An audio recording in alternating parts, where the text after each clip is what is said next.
The massive alien ship descended through Earth's atmosphere with a grace that defied its size. Below, in the United Nations Emergency Chamber, world leaders held their breath as humanity faced its first contact with extraterrestrial life. The ship's arrival had been detected 3 days ago, and now the moment of truth had arrived. From the crowd of diplomats and military officials, Thomas Gray stepped forward. As Earth's chosen ambassador, the weight of humanity's future rested on his shoulders. His plain black suit and silver tie had been chosen to project professionalism without aggression.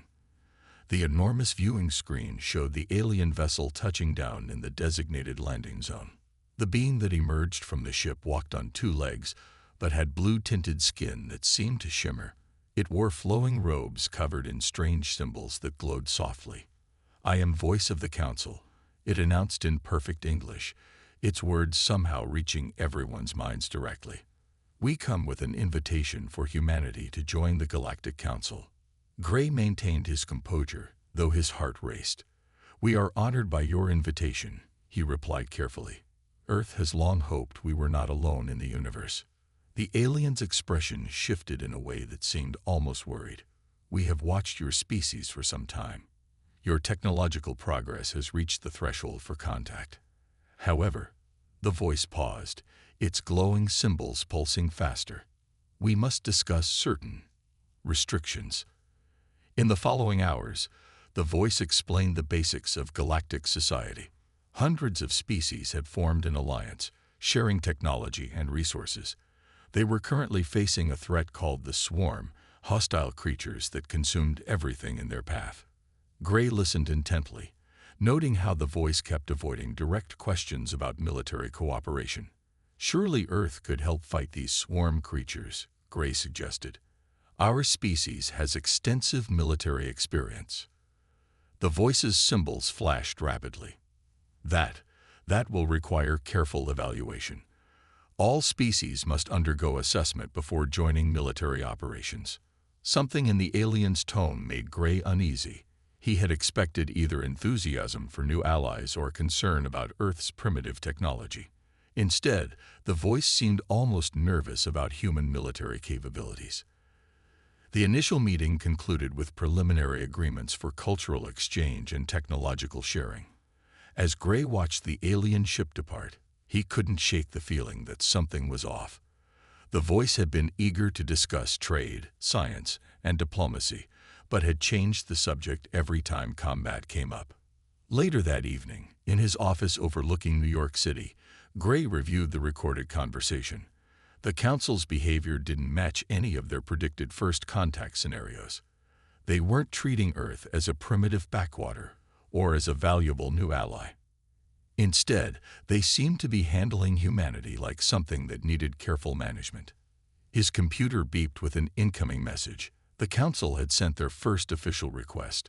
They wanted to conduct physical and psychological evaluations of human military personnel. Standard procedure, they claimed. But the extensive list of tests focused oddly on pain response, endurance, and recovery rates. Gray's phone rang. "Sir," his assistant's voice was excited, "we're getting reports from the scientific team. The council's ship left behind traces of their technology. It's far beyond anything we have. But," she paused, "their hull armor is weaker than our basic tank plating. Why would such an advanced species use such light protection?" The question hung in the air as Gray stared out at the city lights. The council was clearly advanced enough to cross galaxies, yet something about humans made them hesitate. They had invited Earth to join their alliance, but seemed terrified of letting humans near their wars. As he prepared his report for the UN, Gray remembered an old quote, "We're not locked in here with you. You're locked in here with us." He had a growing suspicion that humanity's place in the galaxy might be very different from what anyone had expected. The Council wasn't here to protect Earth from the galaxy. Perhaps, just perhaps, they were here to protect the galaxy from Earth. The real question was, Captain James Miller stood perfectly still as the alien machines scanned his body. The testing chamber hummed with strange energy, and floating orbs of light moved around him like curious insects. Two Council observers watched from behind a transparent barrier. their expressions unreadable on their blue-tinted faces. "Please lift the weight again," one observer requested through the translator. Miller grabbed the metal bar and performed another set of deadlifts. The weight was significant, but nothing extraordinary by human standards. The observers whispered to each other, their glowing symbols pulsing rapidly. "Now we will test pain response," the second observer announced. Miller nodded, though he noticed the alien stepped further back. A small drone approached and delivered what felt like a mild electric shock to his arm. Miller barely flinched. "Are you injured?" the first observer asked, genuine concern in its voice. "No, that was just a small shock. I'm fine," Miller replied. The observers exchanged worried glances and made rapid notes on their floating screens. The testing continued throughout the day.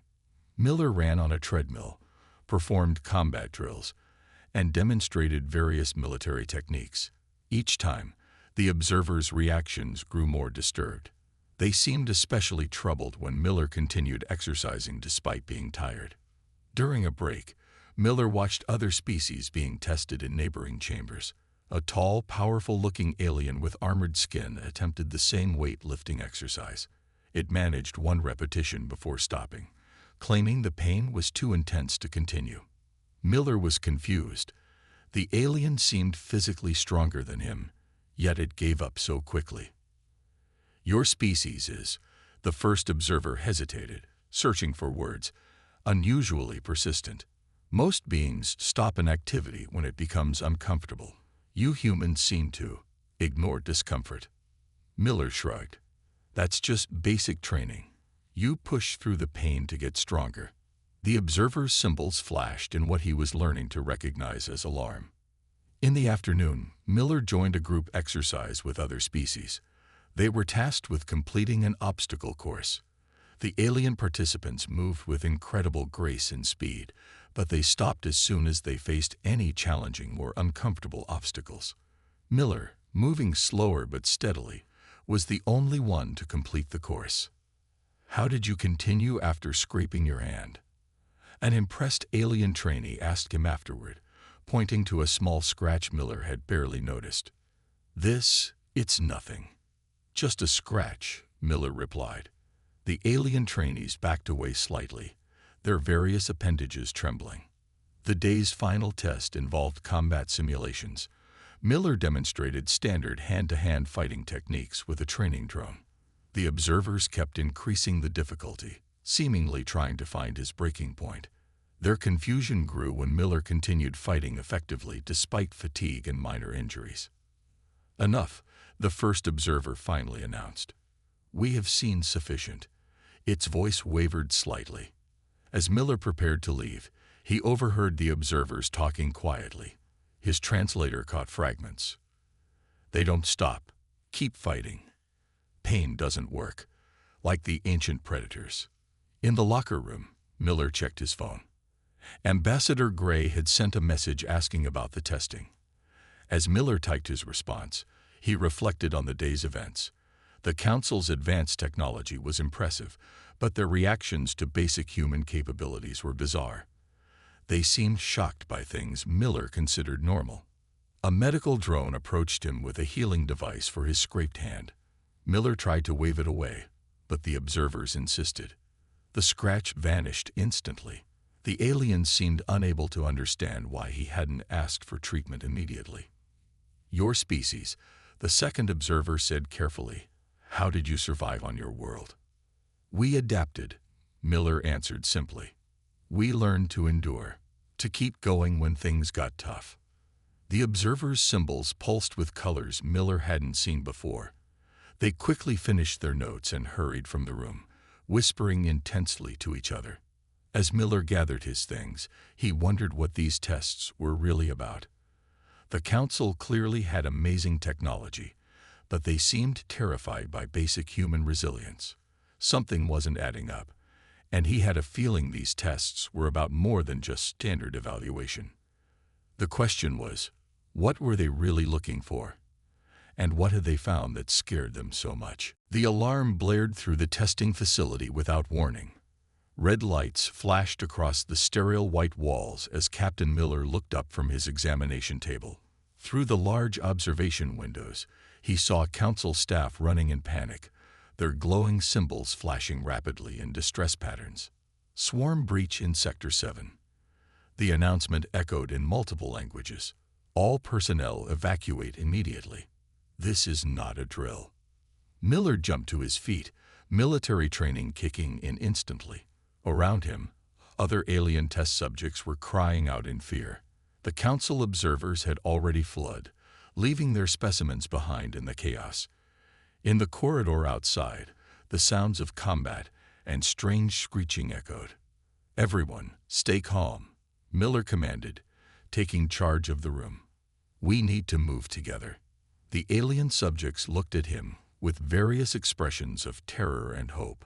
Among them was a tall crystalline being and a floating gas-filled creature that glowed softly. The door burst open.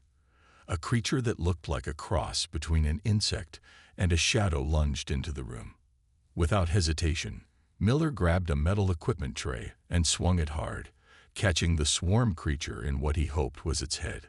The thing stumbled back, obviously not expecting such fierce resistance.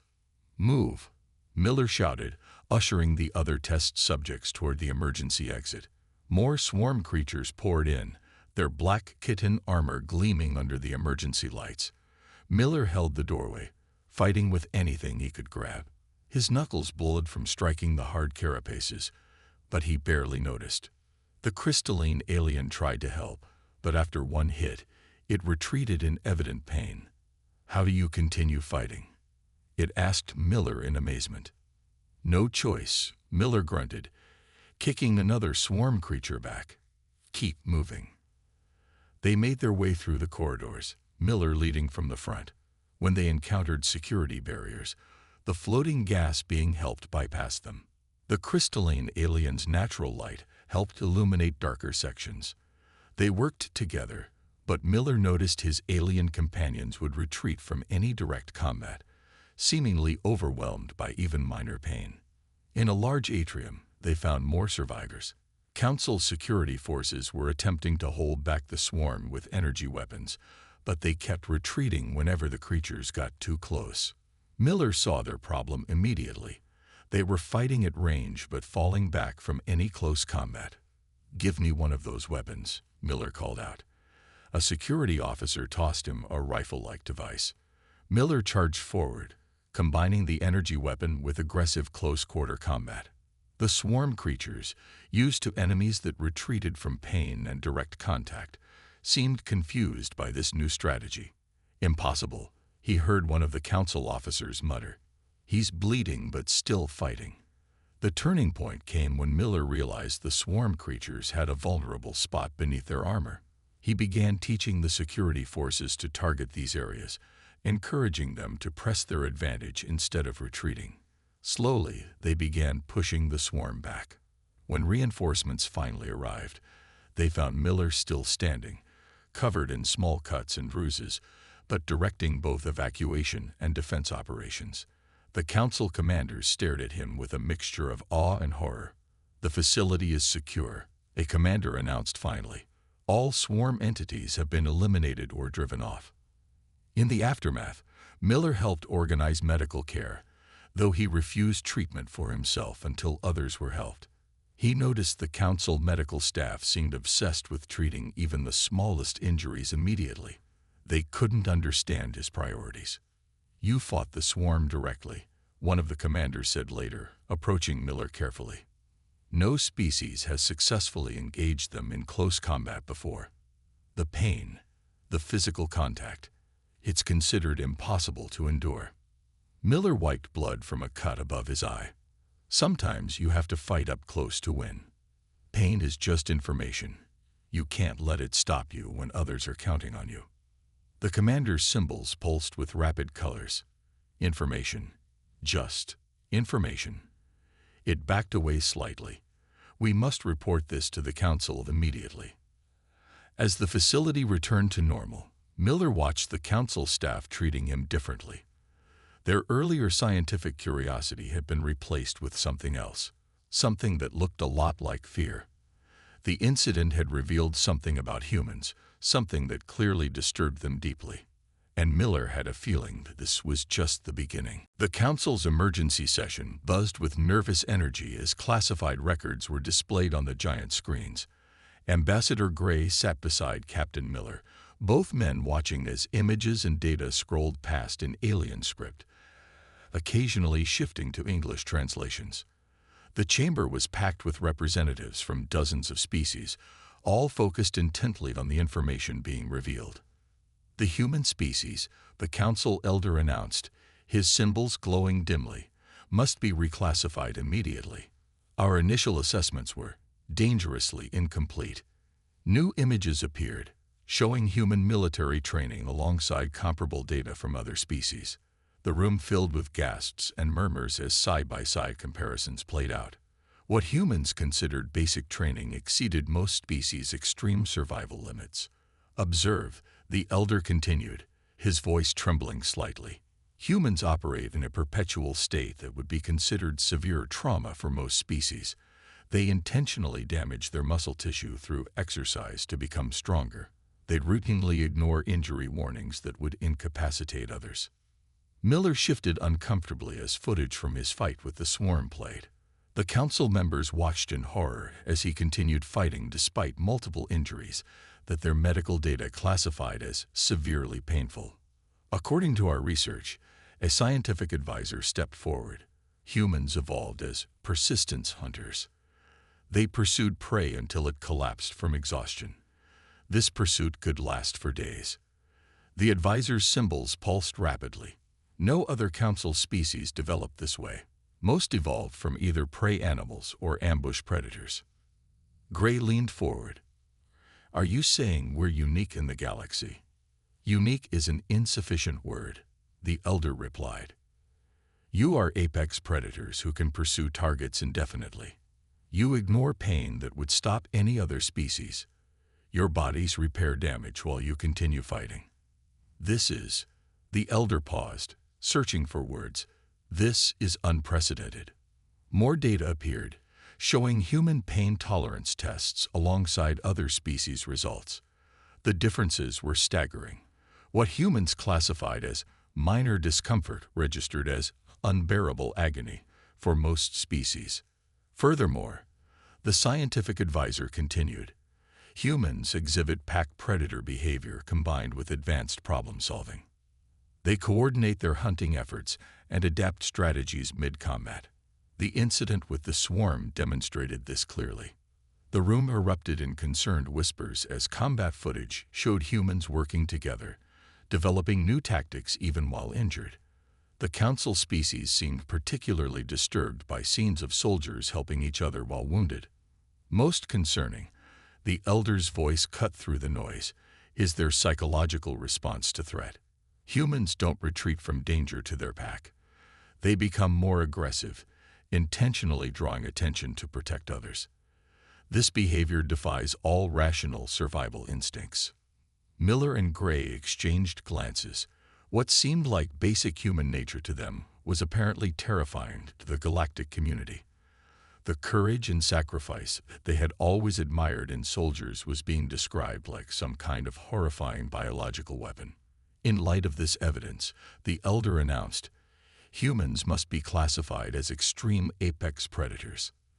Their planet Earth is officially designated as a death world, an environment so hostile it produced a species that considers constant pain normal.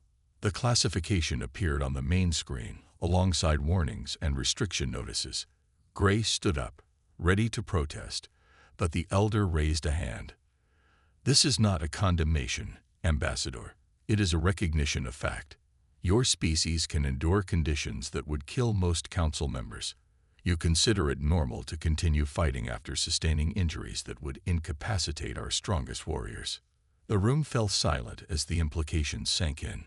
Humanity wasn't being excluded for weakness, but for being too strong, too resilient, too willing to endure pain and keep fighting. The recent swarm attack proved this conclusively, the Elder concluded. No species in Council history has willingly engaged the swarm in close combat. Captain Miller not only did so but continued fighting effectively while injured. This capability is. The Elder's symbols dim to almost nothing. This capability is both remarkable and deeply concerning. As the session continued, Miller realized why the Council had been so hesitant about human military involvement. They weren't worried about protecting humans from the galaxy. They were worried about unleashing humans on the galaxy. And based on the fear he saw in the chamber, this was just the beginning of a much larger revelation. The Council chamber had never been so tense. The emergency session entered its third hour as evidence continued to mount. Ambassador Gray watched countless video feeds showing human activities that the Council species found horrifying. Soldiers carrying wounded comrades for miles, athletes continuing after injury, even children getting up after falling down. We cannot allow humans to participate in galactic warfare, the Elder declared firmly. The risk is too great. His symbols pulsed with grim determination. Gray stood up, his voice echoing through the chamber. With respect, Elder, you're denying Earth the right to defend itself and others. We've proven ourselves capable warriors. Capable. The military advisor stepped forward. Ambassador, your species is beyond capable. You are. He paused, searching for the right word. Unstoppable. Watch this analysis. New footage appeared, showing Captain Miller's combat data alongside elite warriors from various species. While other species retreated after sustaining any damage, Miller had continued fighting at near full efficiency despite multiple injuries. The medical readouts showed pain levels that would have incapacitated most beings. Your basic training, the advisor continued, what you call boot camp, exceeds the survival limits of our most elite special forces. You intentionally push yourselves past normal biological limits. You call it building endurance. We call it self-inflicted trauma. The chamber erupted in concerned murmurs as more evidence was presented. Humans recovering from broken bones in weeks instead of months. Athletes performing with sprains and strains. Soldiers continuing missions despite severe fatigue and injury. The potential for escalation is unacceptable, another council member added. If humans entered our conflicts, other species would be forced to match their endurance. The casualty rates would be catastrophic. Miller, sitting quietly until now, stood up. You're afraid we'd win? He asked directly. The Elder's symbols flickered. No, Captain. We're afraid you wouldn't stop. Your species has a documented history of fighting until total victory or total defeat. You don't understand when to withdraw due to physical limitations because you ignore them. More footage played, showing human historical battles. The Council species watched in horror as scenes of human warfare displayed their relentless nature. The ability to fight in any terrain, withstand extreme conditions, and keep fighting despite severe injuries seemed to disturb them deeply. Your species, the Elder continued, evolved to chase prey until it died of exhaustion. You can outlast any other known species. Your bodies repair themselves while still in motion. You sweat to cool yourselves and keep moving. These traits make you uniquely dangerous. Gray tried another approach. But surely these abilities would be valuable against threats like the Swarm. The Swarm, the military advisor interrupted, retreats when casualties become too high. All species do, except humans. You pursue. You endure. You ignore injuries that would stop any reasonable being. This is not a criticism, Ambassador. It is a statement of fact. The chamber's atmosphere grew heavier as the implications became clear. Humanity wasn't being excluded out of prejudice or fear of their weakness, but because their natural abilities would fundamentally change the nature of galactic warfare. Therefore, the Elder announced, by emergency proclamation, humans are hereby classified as a restricted military species. You may defend your own territory, but participation in wider galactic conflicts is forbidden. Gray started to protest again, but Miller touched his arm.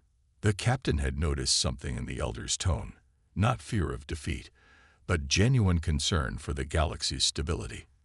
However, the Elder continued, We propose an alternative role for humanity, one that may be even more valuable than direct military engagement.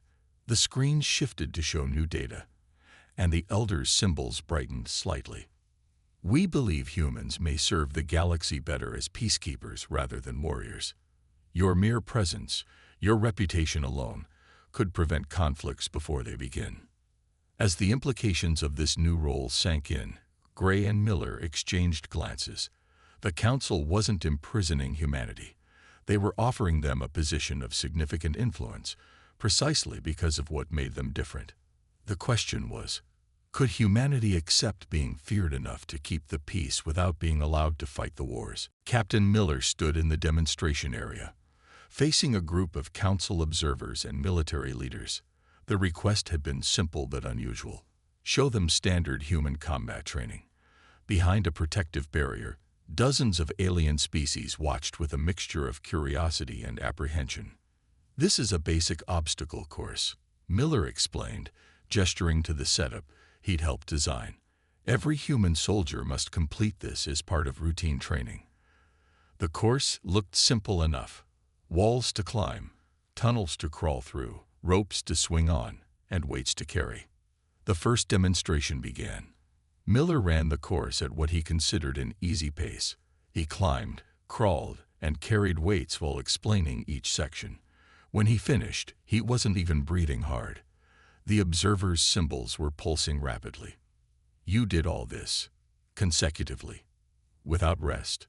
One military leader asked, incredulous.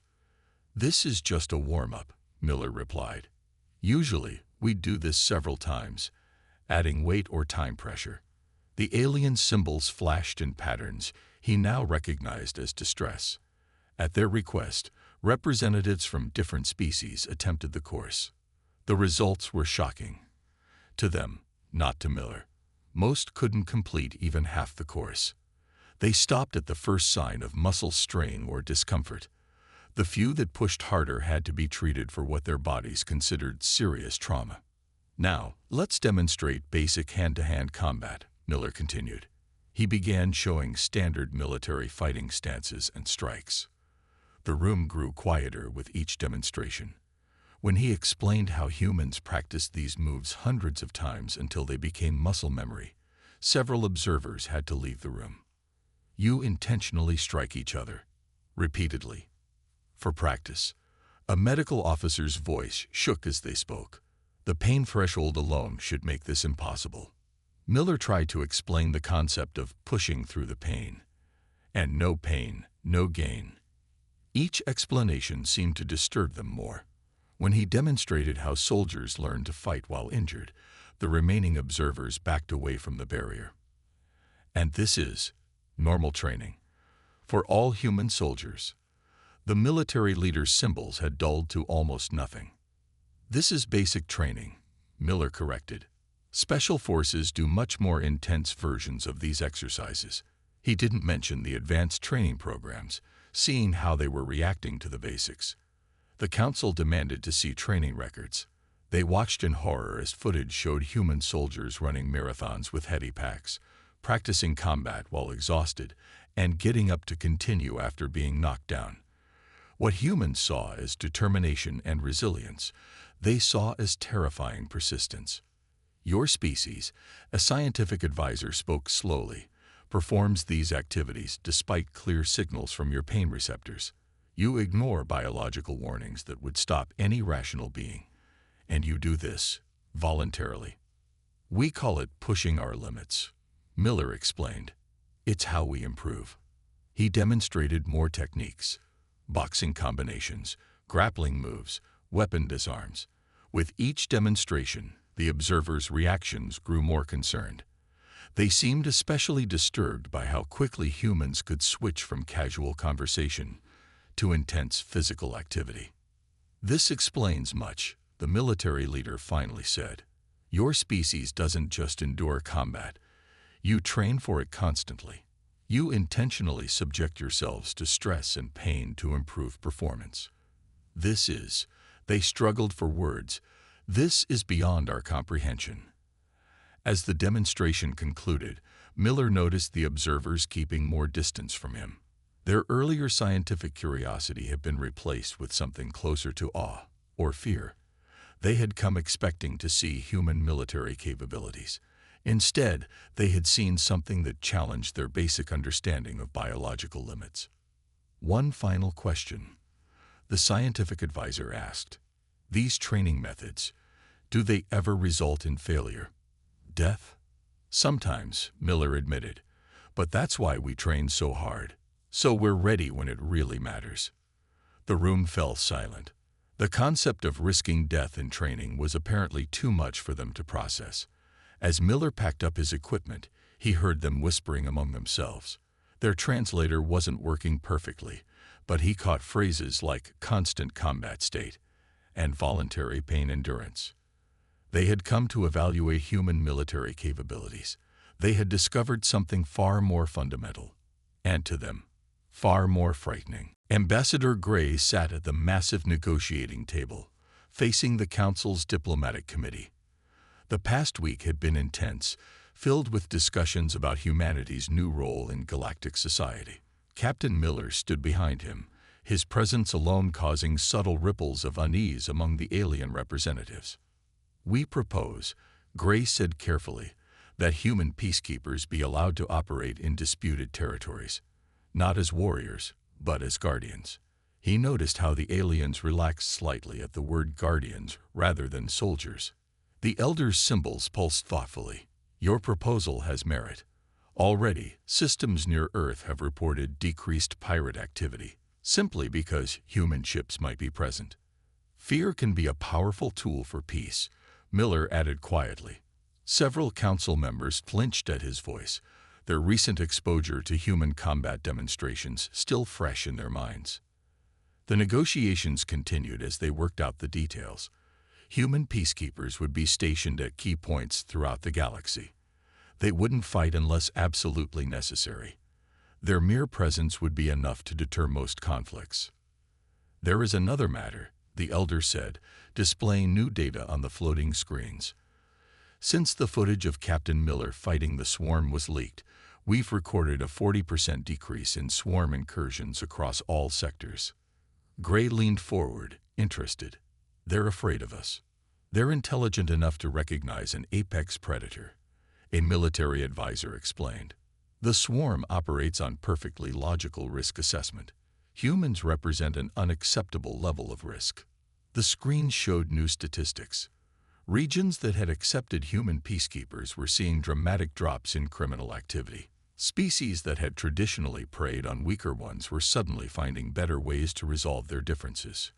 "Your reputation grows," the Elder noted. "The video of your basic training has spread across the galaxy. Many species now believe humans are invincible." Miller suppressed a smile. "We're not invincible. We just don't stop easily." That, the Elder's symbols flashed, is precisely what terrifies them. Other species stop when pain or injury makes further action impossible. Humans choose when to stop. The negotiations shifted to practical matters. Earth would establish training centers for peacekeepers, but with modifications to appear less frightening to other species. Humans would learn about alien psychology to better understand why their natural abilities seemed so terrifying. "Consider," a diplomatic advisor suggested, "that most species evolve to avoid injury at all costs. Their pain responses are absolute. The concept of fighting through the pain is literally alien to them." Gray nodded, understanding better now. "So when they see humans continuing after injury, they see something that defies their fundamental understanding of life," the advisor finished. "It's like watching someone ignore gravity." The agreement took shape. Human peacekeepers would be clearly identified, their mere presence enough to ensure compliance with galactic law. They would receive special training in alien psychology and cultural sensitivity. Most importantly, they would only engage in combat as an absolute last resort. "Your species," the Elder concluded, "has a unique opportunity. You can maintain peace not through violence, but through the capacity for it."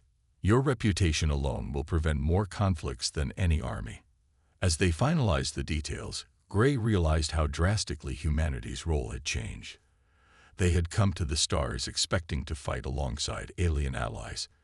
Instead, they had become something more powerful, a deterrent that worked through reputation alone.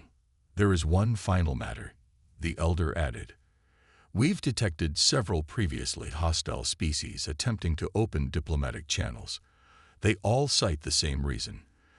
They want to ensure humans won't be involved in any future conflicts. Miller and Gray exchanged glances.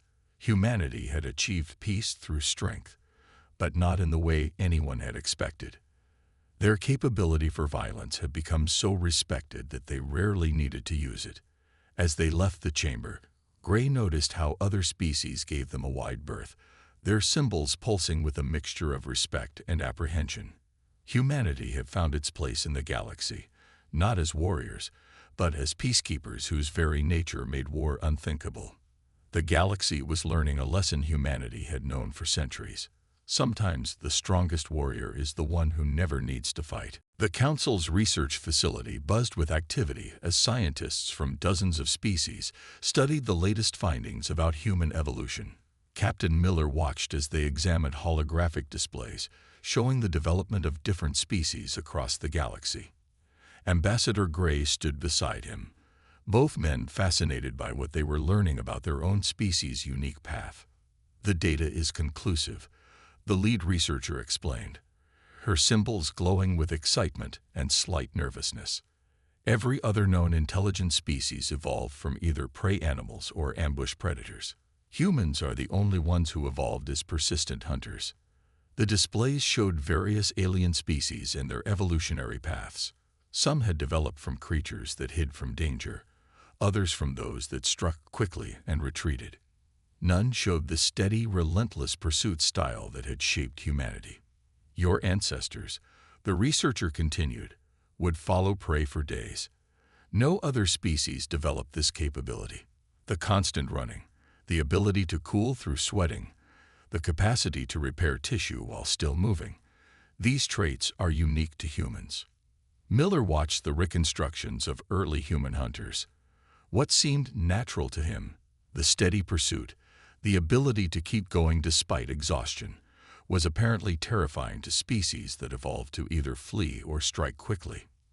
Most species, another scientist added, evolved pain as an absolute warning system.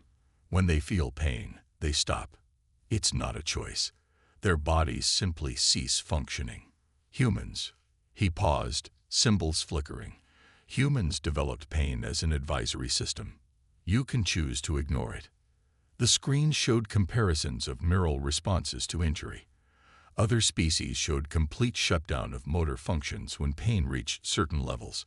Human scans showed continued activity, the ability to override pain signals, and keep moving. This explains much about your history, the lead researcher said. Your sports, your military training, your entire concept of endurance, it all comes from being persistence predators. You didn't just hunt prey, you chased it until it couldn't run anymore. Gray nodded slowly. And this is why other species find us so disturbing. Because we can choose to continue despite pain. Precisely, the researcher's symbols pulsed. To other species, watching a human continue fighting while injured is like watching someone walk through solid walls. It defies their fundamental understanding of biological limits. The discussion turned to human military history. The scientists were particularly interested in how humans had developed tactics around their endurance capabilities. The concept of wearing down an enemy through sustained combat was alien to species that evolved for quick attacks or immediate retreat. Your entire concept of warfare is different. A military analyst explained.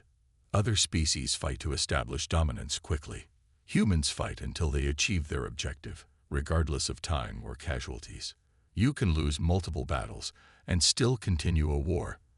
This capability is, he searched for words, deeply concerning to other species. Miller understood better now. It wasn't just human physical capabilities that frightened other species. It was their psychological ability to continue despite setbacks. Other species had evolved to give up when the cost became too high. Humans had evolved to endure. There's more, the lead researcher added. Your pack-hunting heritage made you both cooperative and competitive. You work together while also constantly pushing each other to improve. No other species combines these traits so strongly. The screen showed human training exercises, what humans saw as normal, pushing themselves to improve, competing while supporting each other, seemed paradoxical to species that evolved either pure cooperation or pure competition. This is why you're so effective as peacekeepers, the military analyst concluded. Other species can't comprehend your capabilities, so they assume you're unbeatable. Your reputation comes from being literally incomprehensible to their instincts. As the presentation concluded, Miller and Gray had a new understanding of their species' place in the galaxy. Their very nature, the ability to endure, to choose to continue despite pain, to cooperate while competing, made them unique. One final observation, the lead researcher said quietly. Your history shows that when humans decide something is worth fighting for, you don't stop. Ever. This trait alone makes you the most formidable species we've encountered. The room fell silent as the implications sank in. Humanity wasn't just physically different. Their entire approach to challenge and conflict was unique in the galaxy. They hadn't evolved to flee or to strike quickly. They had evolved to persist, to endure, to continue when any other species would have given up. And that made them both invaluable and terrifying to galactic society. Earth had become an unexpected center of galactic diplomacy. The massive alien ships hovering above major cities no longer caused panic. They were routine visitors now, coming to meet with human peacekeepers or engage in diplomatic talks. Ambassador Gray stood in his office overlooking New York, watching vessels from a dozen different species navigate carefully around each other. The latest reports are in, Captain Miller said, entering the room with a data tablet. Swarm activity has dropped to near zero in all sectors with human presence. We haven't had to fire a single shot in 3 months. Gray nodded, still amazed by how things had turned out. When humans first learned they were banned from galactic warfare, they had felt insulted. Now they understood. They had been promoted, not punished. Did you see the new request from the Council? Miller asked, pulling up another report. They want to establish a permanent diplomatic center here. Apparently, even hostile species feel comfortable negotiating on Earth because they know humans will ensure fair play. The screens in Gray's office displayed statistics from across the galaxy. Regions under human protection showed unprecedented periods of peace. Trade routes that had been plagued by pirates for centuries were now safe, simply because human ships might be present. The Council finally admitted something interesting. Gray said, turning from the window. The ban on human warfare wasn't just to protect other species from us. It was to protect us from ourselves. Miller raised an eyebrow, and Gray continued. Think about it. If humans had entered galactic warfare, we would have kept fighting long past the point other species considered reasonable. We would have taken casualties that would horrify them. We would have escalated conflicts beyond anything they could imagine. Because we don't know when to stop, Miller asked. Because we choose when to stop, Gray corrected. Other species have biological imperatives that force them to retreat. We don't. We could have fought until we destroyed ourselves, or the galaxy. A holographic map showed human peacekeeping stations spreading across space. Their influence had created stability that the Council had never achieved through force. The mere possibility of human intervention prevented most conflicts from starting. The Swarm is requesting formal diplomatic relations, Miller added, checking another report. Their leaders saw footage of human special forces training. They've decided that conflict with our species would be biologically inefficient. Gray laughed. Humanity's reputation had grown to almost mythical proportions. Stories spread about humans continuing after injuries that would kill other species, of their ability to pursue objectives for days without rest, of their strange habit of becoming more determined when faced with resistance. We've achieved more peace by being feared than we ever could have through actual fighting. Gray mused. The galaxy doesn't need our strength. It needs our potential for it. Outside, more ships were arriving for the upcoming diplomatic summit. Species that had been enemies for millennia were willing to sit together, knowing humans would ensure peaceful resolution. The Council's greatest achievement hadn't been banning humans from war. It had been redirecting their capabilities toward peace. "There's one more thing," Miller said, pulling up a final report. "Remember how confused we were that their ships had such light armor? Turns out most species never developed strong weapons or defenses because they couldn't imagine continuing to fight after initial contact. They never needed to." Gray looked out at the alien ships again, seeing them in a new light. Humanity's warlike nature had made them uniquely suited for peace. Their capacity for violence made actual violence unnecessary. They had become living symbols of deterrence. "So the shocking reason humans are forbidden from galactic warfare," Gray said slowly, "is because we're too good at it. Our very nature would have changed the concept of war itself." Miller nodded. "And in doing so, we might have destroyed everything, including ourselves. The Council didn't ban us to protect the galaxy from our violence. They banned us to protect the galaxy through our violence." As the sun set over New York, casting golden light on the alien ships, both men understood their species' true role. Humans hadn't been sidelined. They had been elevated. In a galaxy of species that evolved to flee or fight quickly, humanity's persistent, enduring nature made them perfect guardians of peace. The most dangerous predator had become the galaxy's most effective peacekeeper, and the galaxy was better for it.